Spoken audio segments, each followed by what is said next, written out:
Have you ever felt like you're not alone in your own home? Not in a spooky, ghostly way, but like the house itself is watching, remembering? That's how I felt when I moved into the old Blackwood Manor. It was a beautiful Victorian house that had been on the market for years. The realtor said it was because of the renovations needed, but the locals whispered a different story. They talked about the original owner, Elias Blackwood, a reclusive inventor who vanished without a trace a century ago. The house was a time capsule. Dust-covered furniture sat exactly where it had been left, and in the study, I found Elias's journals. His handwriting was frantic, filled with diagrams of a device he called the Chronos Echo. He believed that strong emotions could leave an imprint on a location, an echo, in time, and he was building a machine to hear them. His last entry was chilling. The walls are screaming. The echoes are too loud. I have to know what happened here before I came. That's when I started hearing it. Faint whispers, a woman humming a lullaby, a child's laughter, all coming from the walls themselves. I was terrified, but also fascinated. Elias's obsession was becoming my own. I searched the house, floorboard by floorboard, until I found it, a hidden room behind the study's fireplace. Inside was the Chronos Echo, a strange contraption of brass, copper wires, and vacuum tubes. A part of me screamed to run, to sell the house, and forget everything. But another part, the curious part, needed to know. The device was surprisingly simple to operate, based on Elias's notes. With a deep breath, I turned the main dial. The machine hummed to life, and the whispers in the walls grew clearer, coalescing into voices from the past.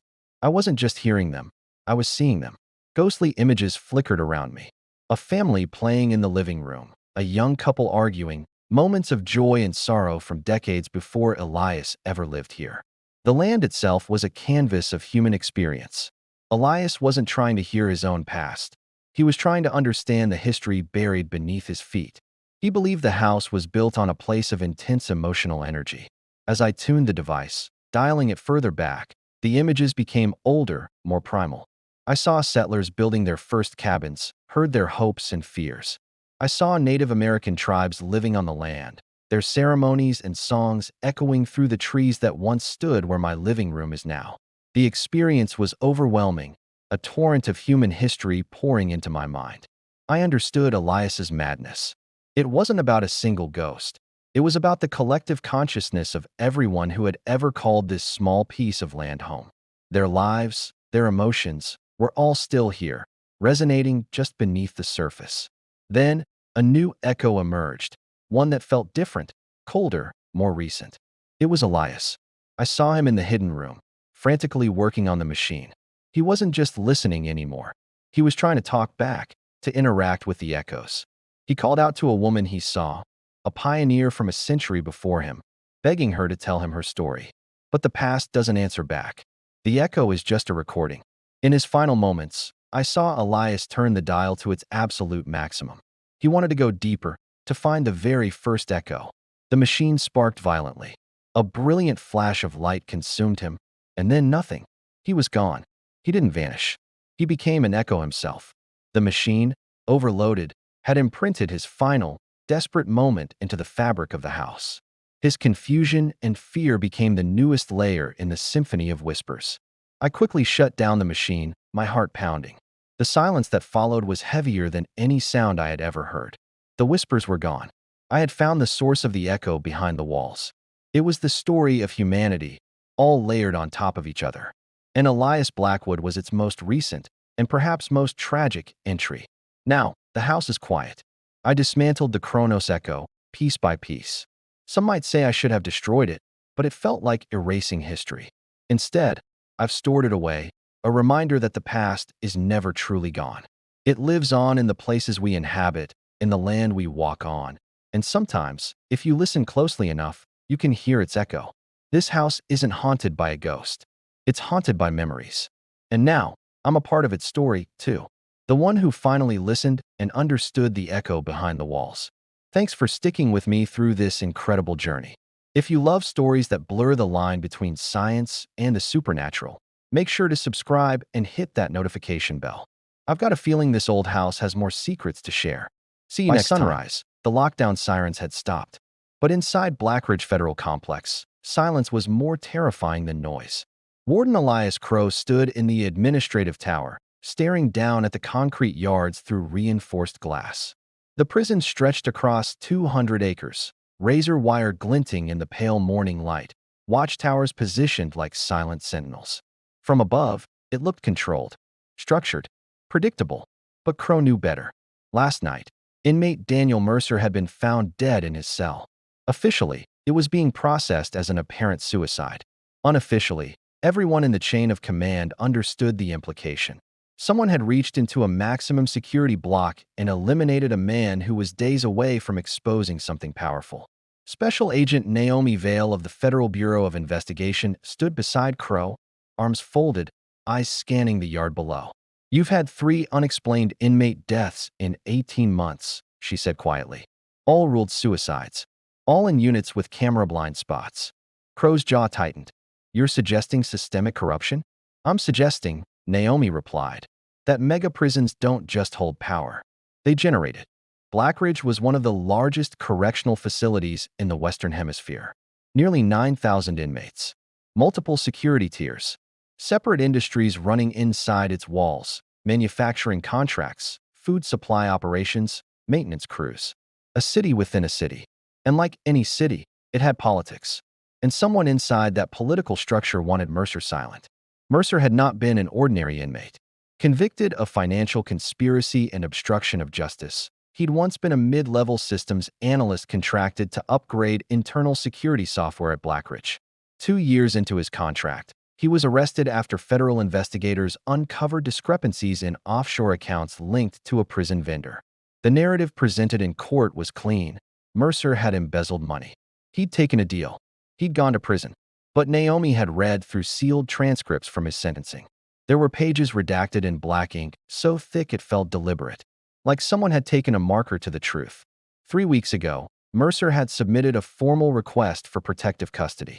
He claimed he had evidence that prison administrators were manipulating inmate classifications, moving certain prisoners into vulnerable positions for financial incentives tied to private housing contracts. In other words, the prison was profiting from engineered instability. Inside Unit C4, correctional officers conducted routine shakedowns. Metal bunks scraped against concrete floors. Inmates stood against walls as mattresses were cut open and personal letters were flipped through. Naomi walked the tier with Deputy Warden Carla Ruiz. Ruiz had been at Blackridge for 12 years. Former military police. Calm, observant, disciplined. "You think staff are involved?" Ruiz asked. "I think someone with authority adjusted camera routing," Naomi replied. Mercer's cell had a feed interruption of exactly 11 minutes. Ruiz stopped walking. "That's not possible without clearance from central control." Exactly. They reached Mercer's cell. The yellow tape had been removed, but the air still felt heavy. The bunk was neatly made. Too neatly, Naomi thought, for someone about to take his own life. "Where's his personal property?" she asked. "In evidence storage." "And his tablet?" Ruiz hesitated. "Inmate tablets sync to the internal network. His device is missing." Naomi turned slowly. Missing.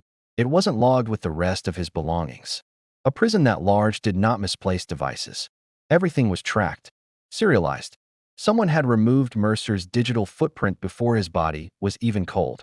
In the operations center, rows of monitors displayed every corridor, stairwell, and yard angle. A dozen officers rotated through shifts, logging incidents and scanning movement. Naomi requested camera archives from the night Mercer died. The technician hesitated. "Ma'am, the file shows a system diagnostic at 2:13 hours. That's when the feed cut." "Who initiated the diagnostic?" The technician typed rapidly. "Authorization code belongs to..." He stopped. "To who?" He swallowed. "To Warden Crow." Crow denied it immediately. "I was asleep at 2:13, he said, face pale but voice steady. "That code requires biometric confirmation." Naomi studied him. "Then someone cloned your credentials." Crow ran a hand through his gray hair. "That's impossible." "In mega prisons," Naomi said, "nothing is impossible. That's the problem." The deeper she dug, the more complicated Blackridge became. Private contractors supplied food, maintenance, even inmate labor oversight. Each contract carried financial incentives based on occupancy rates and security classifications. Higher-risk inmates meant higher funding tiers. Transfers between units weren't just security decisions. They were revenue adjustments. Mercer had allegedly discovered that certain inmates were being deliberately moved into volatile blocks to justify increased federal funding. When violence spiked, budgets expanded. When budgets expanded, contracts renewed. Chaos was profitable, and Mercer had been tracking the data. That evening, Naomi met with investigative journalist Lucas Hale outside the prison perimeter. Hale had covered correctional institutions for years. He'd published exposés on overcrowding and inmate abuse. His sources ran deep. "You're not the first to suspect Blackridge," Hale said, leaning against his car. "But no one's ever gotten proof." Mercer claimed he had it. "Then why is he dead?" "That's what I intend to find out." Hale glanced toward the floodlit towers. "Be careful, Agent. Mega prisons don't just contain criminals. They contain secrets worth millions." Inside Unit D2, an inmate named Terrence T-Bone Calloway requested a meeting with investigators. Calloway had been Mercer's neighbor on the tier. Naomi sat across from him in a secured interview room. "You hear anything the night he died?" she asked. Calloway looked nervous. "I heard boots," he said. "Not regular rounds. Tactical boots. 2 sets. Time. After lights out. Maybe 2-ish. That's when the cameras cut," Naomi murmured. Calloway leaned forward. "Mercer told me something 3 days before he died." "What?" he said. "If anything happens to me, it won't be by my own hand." Naomi felt a chill. "Did he mention names?" Calloway shook his head. "Just said the system was bigger than one person. Said it was built that way." That phrase echoed in Naomi's mind. Built that way. Mega prisons were engineered like fortresses. Redundant security layers. Controlled movement. Surveillance everywhere. But systems built for control could also conceal abuse of power. She requested access to internal transfer logs for the past year. The data analyst assigned to assist her, young, meticulous, uncomfortable, ran comparisons between violent incident spikes and inmate reclassifications. Patterns emerged. Every surge in violence was preceded by strategic transfers. Every transfer had digital authorization linked to high-level administrative codes, including CROWs. But biometric timestamps showed anomalies. Codes activated while CROW was documented in meetings elsewhere. Someone inside Central Command had found a way to reroute authority. That night, Naomi received an anonymous email. No sender. No signature. Attached was a fragment of a spreadsheet. Rows of inmate ID numbers. Columns labeled tier adjustment, incident rate, and contract multiplier. At the bottom of the sheet, Mercer's name. And beside it, a final note. He stopped cooperating. Naomi drove back to Blackridge before dawn. The prison loomed against the horizon, lights flickering as shifts changed. Inside Central Control, she confronted the senior systems supervisor, Malcolm Reed. Reed had worked at Blackridge for 15 years. He oversaw digital security architecture. "I need full access to back-end authorization logs," Naomi said. Reed's expression didn't change. "That requires federal clearance." "You're looking at it." He paused. "Agent Vale, do you understand what happens if you destabilize this institution? 9,000 inmates. If control falters, I'm not here to destabilize it," she interrupted. "I'm here to prevent someone from weaponizing it." Reed hesitated, then opened a secured terminal. What appeared on the screen made Naomi's pulse quicken. Hidden within the system was a secondary administrative layer, an override protocol accessible only through a masked interface. It allowed selective camera blackouts, credential cloning, transfer approvals without standard review. "Who built this?" she asked. Reed swallowed.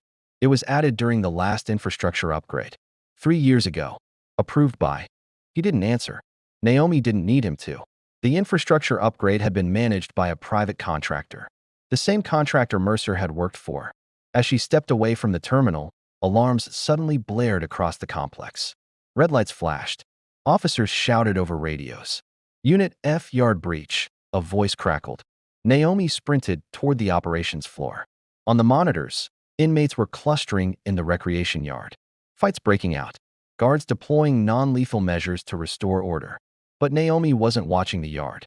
She was watching the timestamp. 02:13 at the exact time Mercer's cameras had cut the night he died. Someone was testing the system again. And this time, they weren't hiding it. On the central monitor, camera feeds flickered, then went dark. Every single one. For 11 seconds. When they came back online, One image froze Naomi in place. In a restricted corridor near evidence storage, a shadowed figure stood at Mercer's confiscated property locker. And in his hand, Mercer's missing tablet. The figure turned slightly toward the camera just before the feed stabilized. Not enough to see his face, but enough to see the badge clipped to his belt. Deputy Warden Carla Ruiz. And in that instant, Naomi realized the truth was closer and more dangerous than she had imagined. Because if Ruiz was involved, then the corruption wasn't hiding in the shadows. It was sitting at the command table. And the system wasn't just broken. It was protected. The lockdown sirens wailed for a second time, longer this time, heavier, as if the prison itself was screaming. Blackridge Federal Complex had entered full containment mode. Gates slammed shut, electronic doors sealed. Inmates were forced to the floor as tactical teams flooded the corridors. What had started as a data anomaly had become something far more dangerous. And at the center of it all stood Deputy Warden Carla Ruiz. Naomi Vale didn't confront her immediately. Not yet. Experience had taught her that when systems rot from the inside, exposure without preparation only makes the rot retreat deeper. Instead, Naomi did what investigators do best. She followed the trail backward. Ruiz had joined Blackridge 12 years earlier, right after her military service. Decorated, disciplined, trusted, she'd risen through the ranks quickly, praised for her ability to maintain order during volatile periods. But Naomi now saw the pattern. Every violent spike at Blackridge coincided with Ruiz's temporary command over housing transfers. Every controversial reclassification had passed through her office. Every suicide had occurred under her watch. Ruiz wasn't acting alone. She was managing something. Naomi met with Warden Crow in his office as the lockdown continued. Crow looked older than he had 24 hours earlier. His hands trembled slightly as he poured coffee neither of them touched. "I never authorized any of this," he said quietly. "The override system, the blind spots. I didn't know. Someone used your authority," Naomi replied. "And they made sure you never saw the consequences." Crow stared at the floor. Blackridge was supposed to be about control, order, keeping the worst of society contained. And instead, Naomi said, it became a marketplace. Crow closed his eyes. "What happens now?" Naomi didn't answer immediately.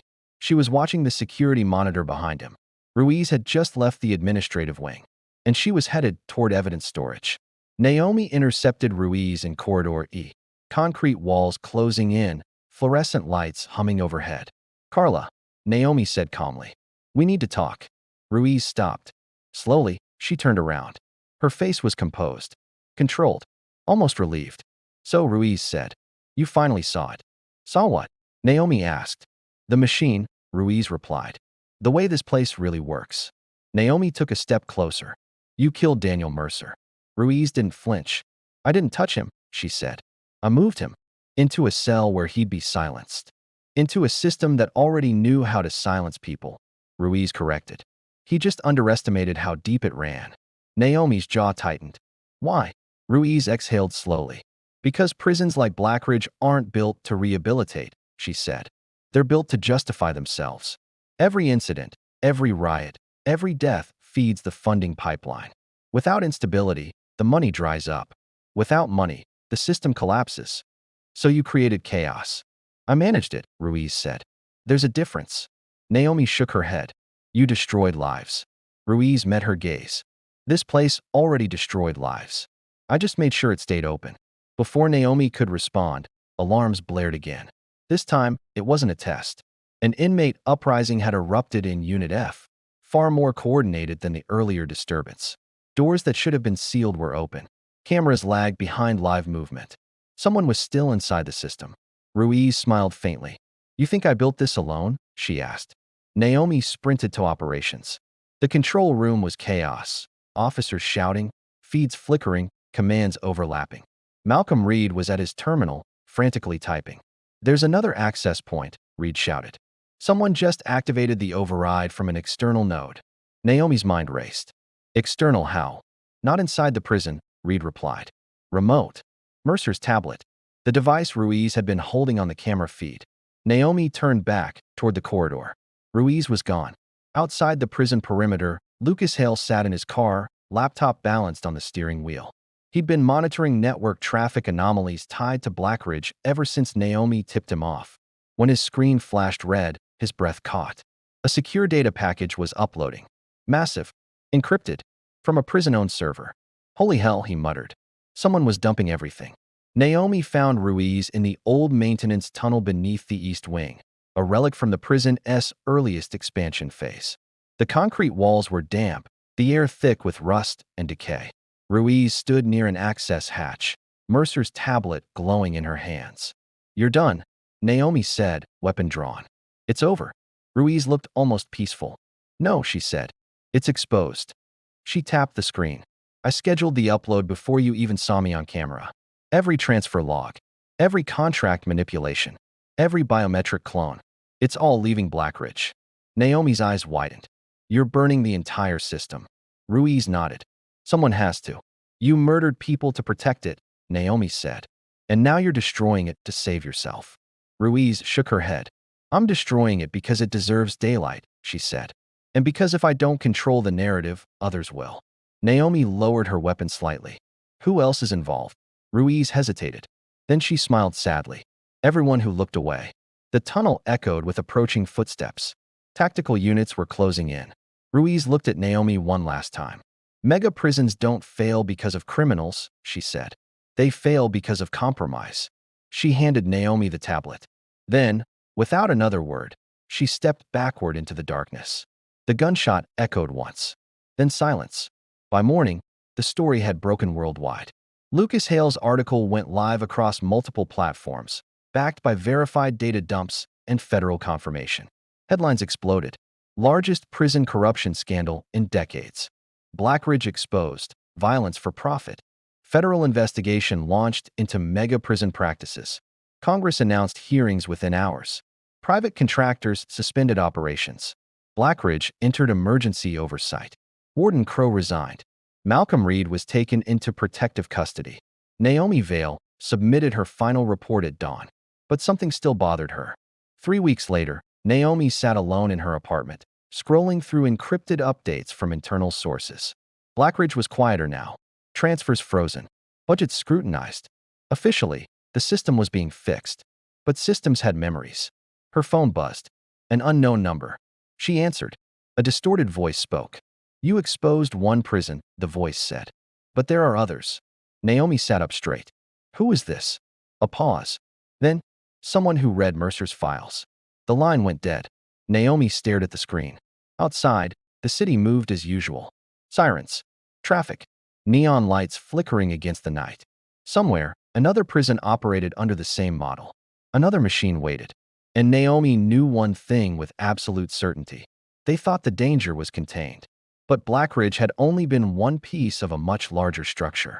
If you think this story was intense, you're not ready for the next one.